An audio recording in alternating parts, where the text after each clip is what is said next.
Rise. John Sessions, Court of Hawkins County, vacant session. Thank you. You can be seated, please.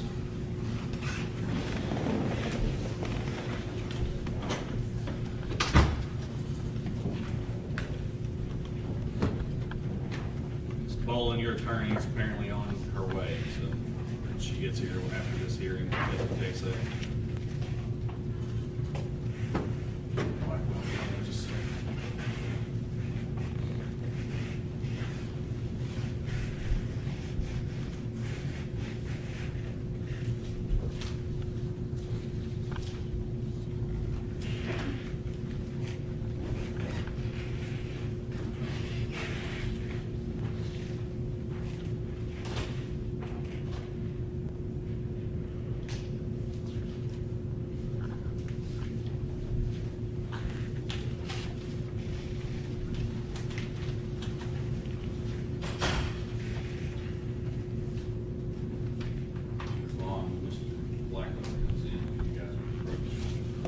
Yes, sir.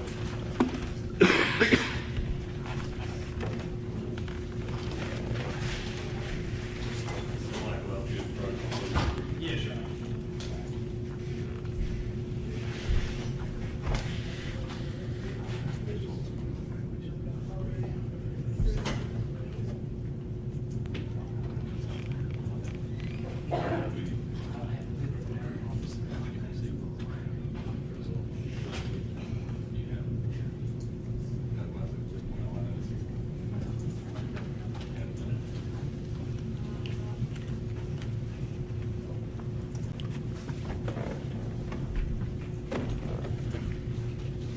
State versus Gary and Lewis Simpson, cases 16S891 and 16S905. Mr.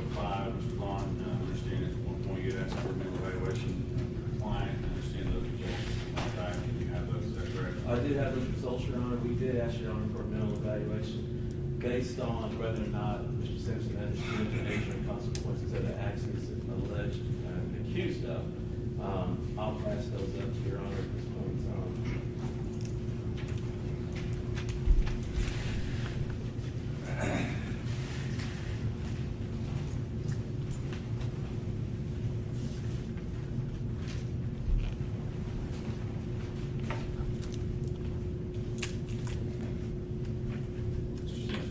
Yes. Raise your right hand for me, please. Yes, Swear to sir. tell the truth, whole truth, and nothing but the truth, so help you God. Yes, sir. You've had an opportunity to speak to your attorney and go over the results of your evaluation, is that correct? Yes.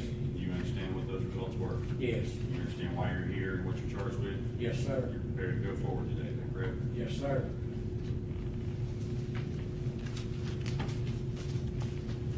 I understand the state has a motion in case 16S905, is that correct? Yes, Your Honor. We can get her on that briefly. Your Honor, Mr. Simpson has two charges here today. There's a custodial interference charge as well as an especially aggravated kidnapping charge. And basically what happened is on May 4th, 2016, Rogersville Police Department took out a custodial interference warrant based on information they had at that time. As the days passed and the gravity of the situation came to light, a new charge superseded that charge, and that was the especially aggravated kidnapping warrant.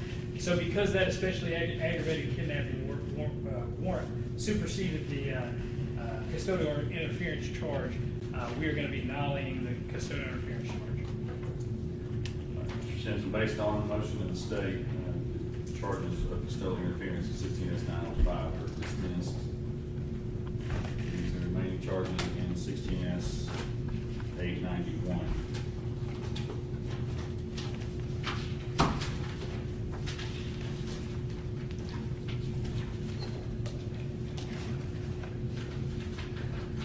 In that case, you're charged with especially aggravated kidnapping. State ready to proceed with preliminary hearing? State is ready, Your Honor, but before we do, I just wanted to advise the court that prior to today's hearing, a statement of Mr. Simpson was provided to defense counsel, and for purposes of this hearing, we've stipulated to the reading of a portion of that statement. I believe defense counsel would echo that. That is true, Your Honor. We're going to do an old chief stipulation for that. And no objection.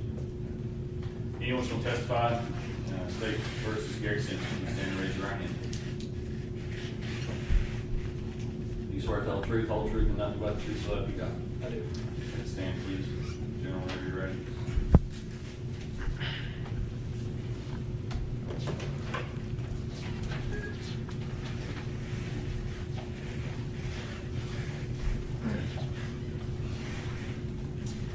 If you would please state your name. James Wiley And Mr. Wiley, where are you employed? with the Tennessee Bureau of Investigation, And what's your job title there? Special Agent.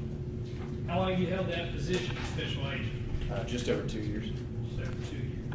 Okay, so you were employed in that position on or about May 4th of 2016, is that correct? Yes, sir. Same job title? Yes. I want to talk to you about that specific date. On or about that date, did you have the occasion to be notified about a missing child in Hawkins County, Tennessee? I did. And who was that child? Carly Trent. Do you know the age of that child? She was 9 years old at the time. If you would, please tell the court about your initial involvement in that case. I was notified of a missing juvenile by my supervisor and told to report to Rogersville Police Department.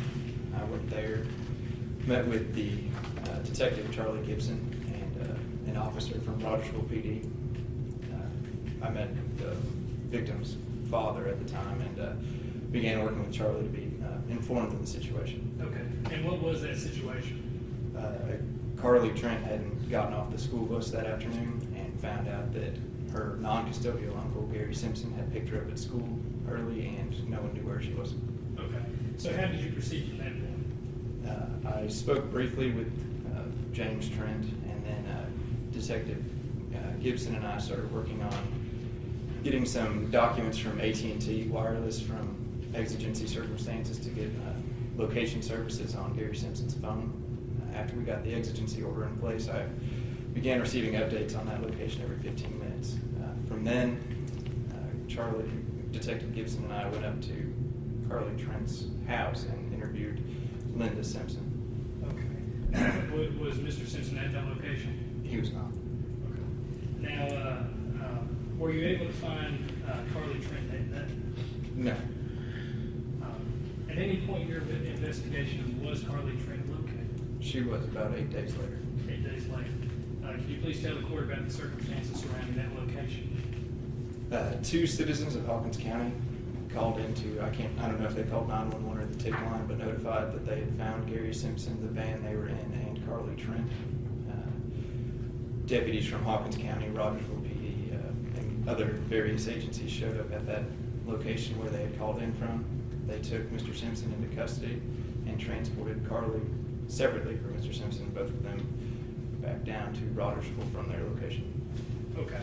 Now, after he was taken into custody, did you have the occasion to serve him with some paperwork? I did. I served his arrest warrant at the Hawkins County Sheriff's Office. All right. And where was that? Where at the sheriff's office were you?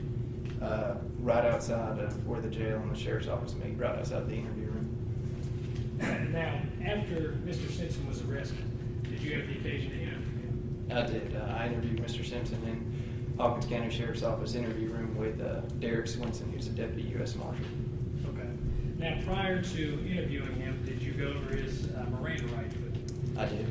And how did you go about doing that? The TBI provides us with a form that we read that includes their Miranda rights, and then it gives a location for him to sign it, myself to sign it, and also for any other witnesses to sign it. Was that form read to him? It was. I read it to him. Okay. Did he appear to understand? He did. And what decision did he make after the form was read to him? He chose to waive his rights, signed the form, and then I signed it, and Deputy Marshal signed it as well. Now, how did you proceed after you waived those rights? Deputy U.S. Marshal Swinson and I interviewed him for the next few hours at that point in the interview room. Okay. Now, after the interview or during the interview, were you able to acquire a written statement from Mr. Simpson? I was. Could you tell the court a little bit about how that process takes place? The way that I do my interviews that end in written statements are I'll interview the person that I'm talking to. I'll take notes on what all they say, and then I compile a written statement from that point, written from that person's perspective. I then read what I have written out to the person being interviewed and give them the opportunity to read it themselves, change anything they want to, add any additional information, and take anything else out. he signs it, I sign it, and any other witnesses will sign it as well. Okay. So is it fair to say it's a summary of the events from the defendant's perspective? It is. Okay. Now, on that day, did you read this statement to Mr. Simpson? I did. Did he appear to understand? He did. Did he sign saying that it was an accurate statement? He did. Your Honor, showing opposing counsel what we've previously given them. I can pass this up to the witness. No objection, Your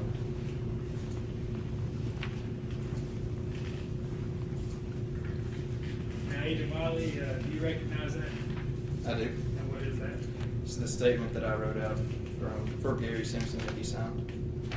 Now, Agent Wiley, if you could please read the portions of the statement that we have previously stipulated to.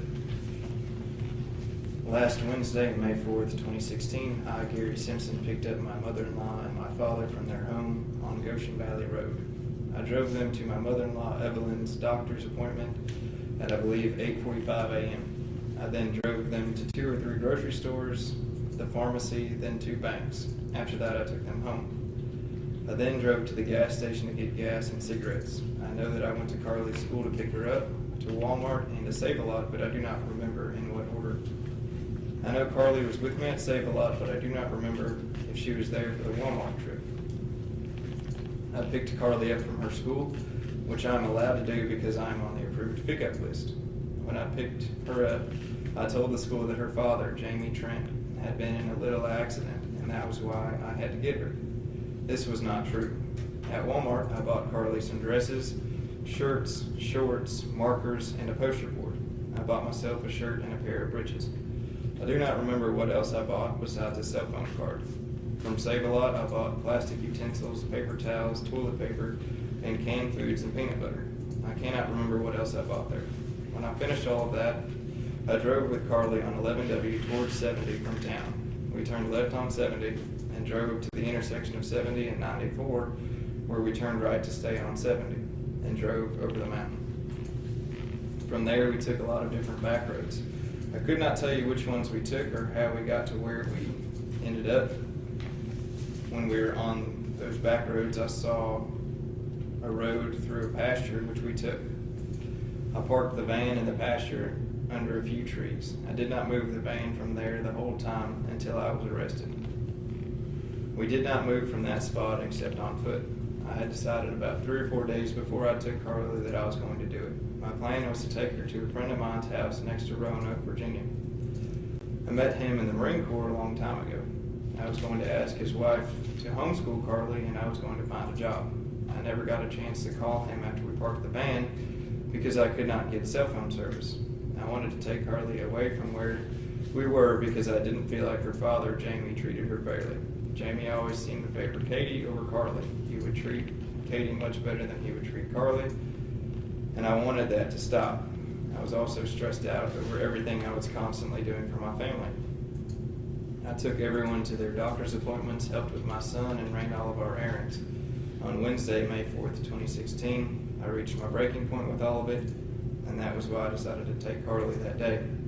Carly's mother, Shannon Trent, left her on Mother's Day about 4 years ago. Jamie went to jail about 1.5 years ago, so Linda and I had custody of Katie and Carly for a while.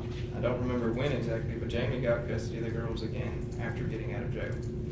Carly, Katie, and Jamie lived with me, Linda, and my son Alan after Jamie got out of jail, and they still live there. After Carly and I set up our spot in the pasture with the van, we would leave on foot and go for short hikes about 10 to 12 times a day. I had 2 phones with us, the one I always carried and the one I keep in the van. I can only remember one phone number, 423-923-6427. I smashed one phone with a rock when I couldn't get it to work and lost the other phone on one of our hikes. Okay. Thank you, Agent Wiley. Now, just for clarity's sake, what is the relationship of Carly Trent to Mr. Simpson? He is an uncle by marriage. And do you see Mr. Simpson here in the court? I do. Can you please point him out for us? He's sitting at the defendant's table. Identify the defendant. Now, based on your interview of Mr. Simpson, did it appear he had permission to have Carly Trent between the dates of May 4th through May 12th? He did not. Now, Agent Wiley, do you recall how many law enforcement agencies were working collaboratively to investigate the missing child?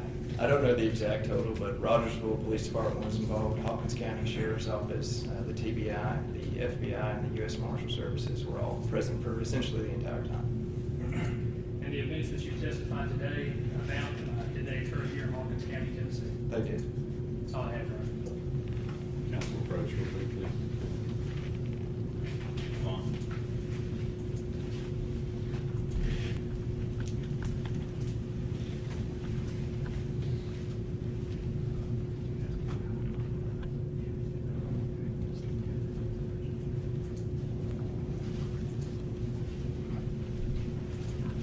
Vaughn, you have any questions? I do, Your Honor. Hey, please report. Mr. Wiley, how long have you been with the TBI? I've been with the TBI for just over 3.5 years, but only as a special agent for just over 2. What is your law enforcement background, Special Agent Wiley? I've been a special agent for 2 years. I was a uniformed officer with the TBI for about a year before that. Okay. And prior to that, college or? College, yes. Okay, all right. Just,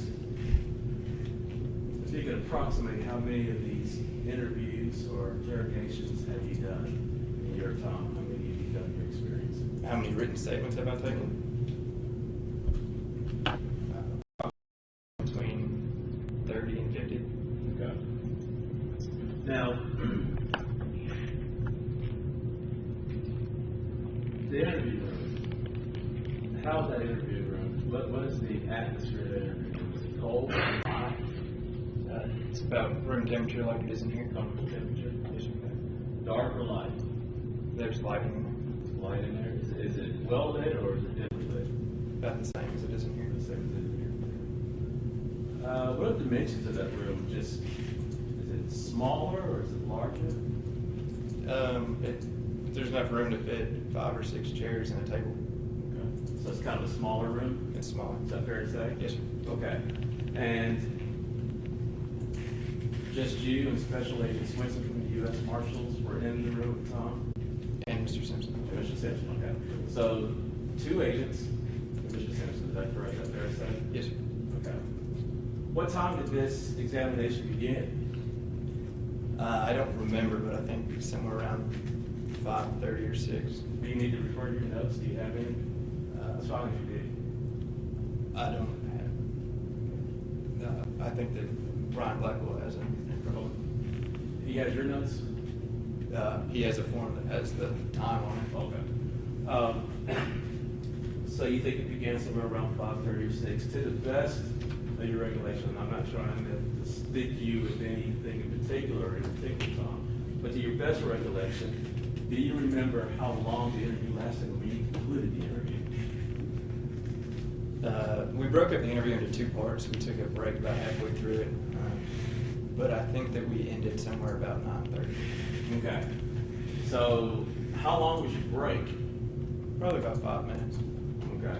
So for all intents and purposes, you interviewed Mr. Simpson for approximately 3.5 hours? Probably. Okay. Now, a good bit of that time would have been me writing out this statement, which probably took 30 to 45 minutes to write out. Okay, I understand. Now, during that time, Mr. Simpson ever stop and ask for an attorney to be present? He did. He did? Yes, sir. Okay.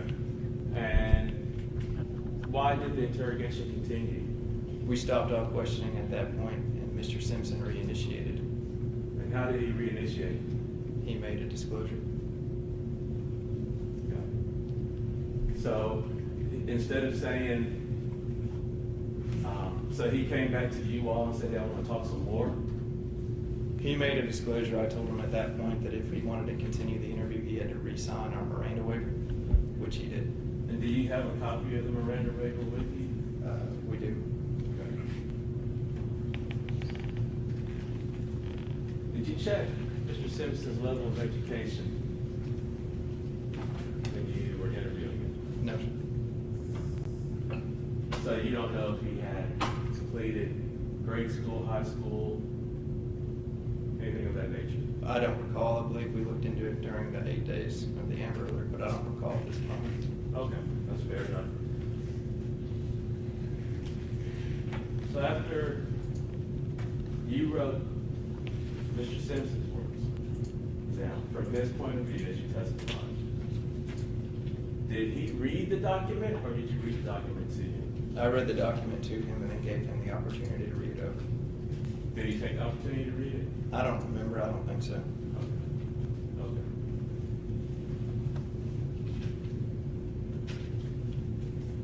How did you know that Mr. Simpson was not authorized, or as you put it, the non-custodial person picking up his car? How did we know he didn't have custody of her? Through the clerk's office in Robertsville. Got it. So they provided you some kind of court order or documentation? Yes, sir. Were you aware that at one time he did have I was. custody? Yes, sir.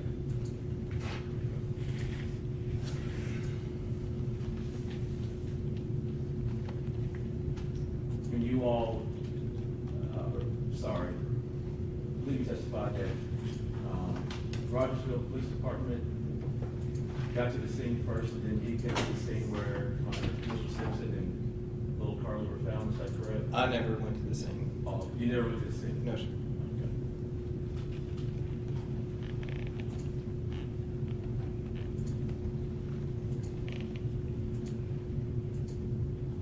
No further questions, Your Honor? No further questions from the state, Your Honor.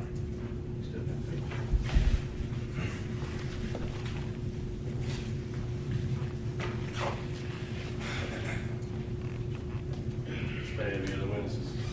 No, Your Honor, that's all the state's going to put on at this time. Vaughn, do you have any witnesses? We have no witnesses, Judge.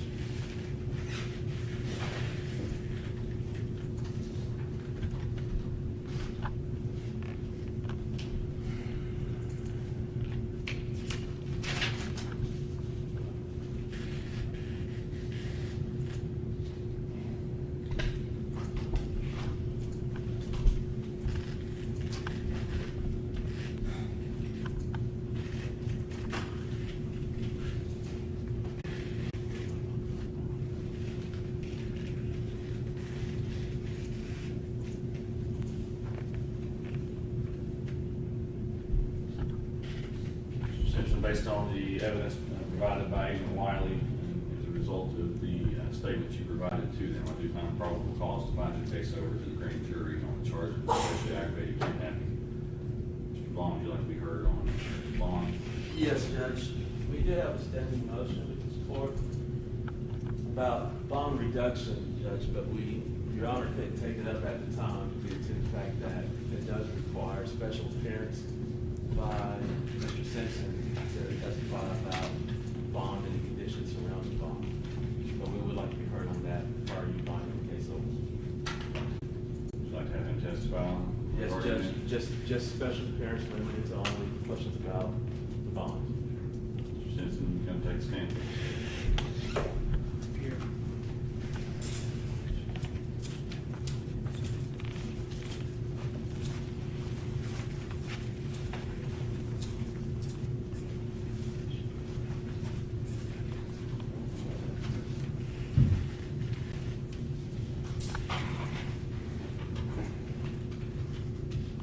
May it please the court, let's reply. Good Mr. Simpson. Before you start, Mr. Simpson, I am going to make sure you understand that you do not have to testify at all today. You understand that? Yes, I do. And I'm going to caution you to answer Mr. Vaughn's questions as he asked them, as he asked the question. Don't expand on that, volunteer any additional information, okay? Okay. Anything you do say here can be used against you later on if you were to provide any other information regarding the case in chief. You understand Okay. that? Thank you, Your Honor. Mr. Simpson, are you currently being held on $1 million bond? Yes, sir. Are you able to make that bond? No, Why are you not able to make $1 million bond? because I don't know anybody that could. Okay. Well, you do not have $100,000 in cash. No, I don't. Wish I did. What do you, as far as assets, Yes, I do. Okay. How much is your home worth? Probably 40,000. Okay. Are you, if the judge was to greatly reduce your bond from $1 million, do you have a plan of where you would stay? Yes, I'm planning on fixing my grandfather and grandmother's house up, living there. Is that place still inside of Hawkins County? Yes, it is. In Goshen Valley. The judge did reduce your bond. Would you flee this jurisdiction and avoid your prosecution? Sir? Said if the judge reduced your bond, would you flee the jurisdiction and avoid prosecution? No. Okay. I'm going nowhere. Are there any other extenuating circumstances such as health for either you or any family members as to why you would like for the judge to consider a reduction in bond? Yes, there is. What are those? My dad is completely blind, and my son has been in intensive care for 3 weeks with obvious food going into his lungs instead of his stomach. And he's confined to a wheelchair and needs my help to take care of him. And is your desire to help your son? Yes, it is. My son's my life.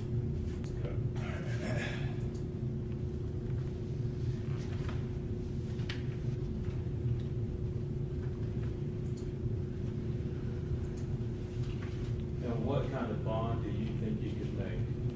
The judge reduced this from $1 million. What do you think you could? I'm not sure. 10%. I'm not sure. All right. Fair enough. Please answer any questions General Blackwell may have for you, okay? I'll be very brief.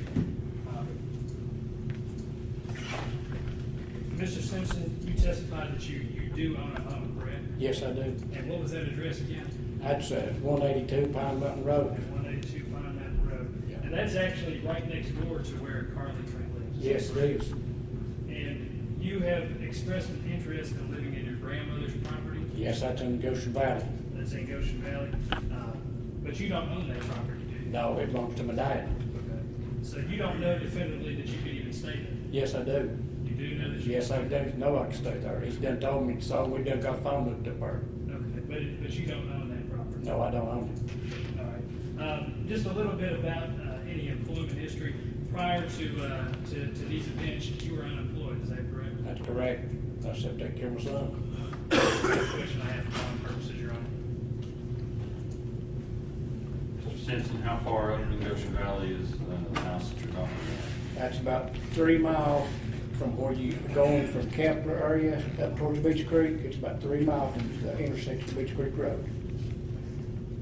Probably 4 to 5 miles from 11W going that way? No, coming from 11W, it's about 11 or 12 miles. What's the cell phone reception like there? Cell phone, I'm not sure, but it has a landline phone. My sister just had it put in. You've never tried to use a cell phone there? No, I'm not.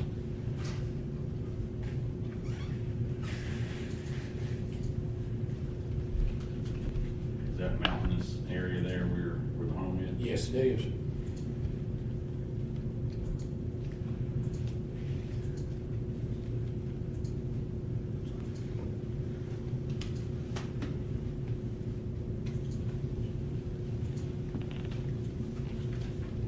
Does your wife have any source of income?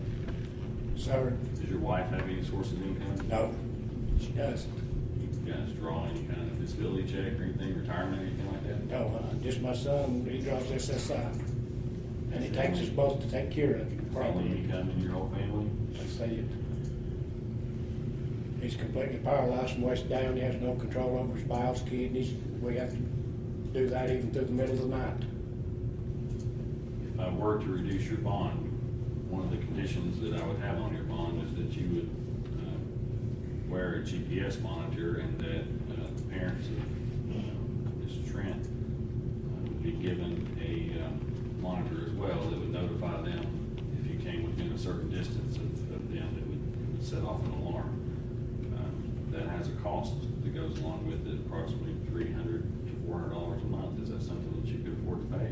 No, I couldn't afford no $300 or $400 a month. I won't consider a bond without those stipulations. If you can't afford that, then it's new. John, if I may, is there any kind of, for indigent clients or folks that are indigent that we could possibly waive that fee, Judge? That's a private, I don't have any way to do that I'm aware of. Judge, the thing that I've figured of, Judge, is at $1 million, I mean, it is a negative felony, but at $1 million. It doesn't matter if it's $1, if I'm requiring him to wear a GPS monitor and he says he can't afford to do that, then he's not getting in. Mask. Mr. Simpson, is there any way possible that you might be able to work out $300? I don't see it. Okay. Not no $300 or $400 a month. And then maybe be able to have something to eat and lights. I don't see no way.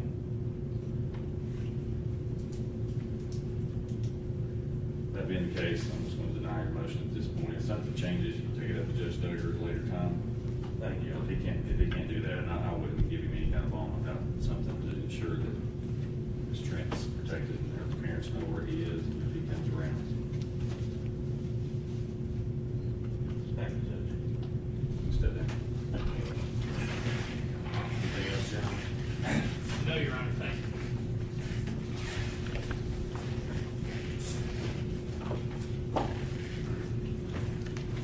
Mr. Johnson, do you have any side acknowledgement of this court date? Sure. Officer Ramsey, you give him.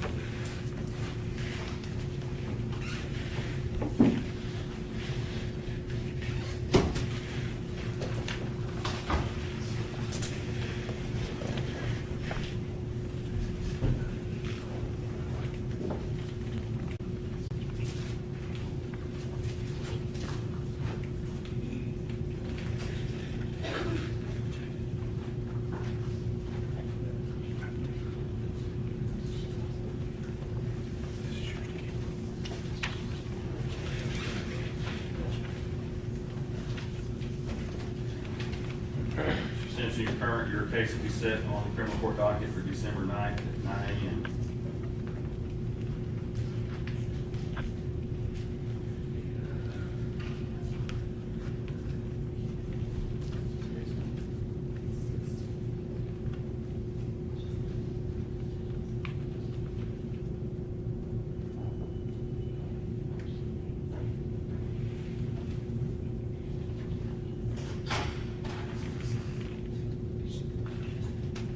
Mr. Bailey, you ready on this Baldwin's case? Speaking of the general, I'm here.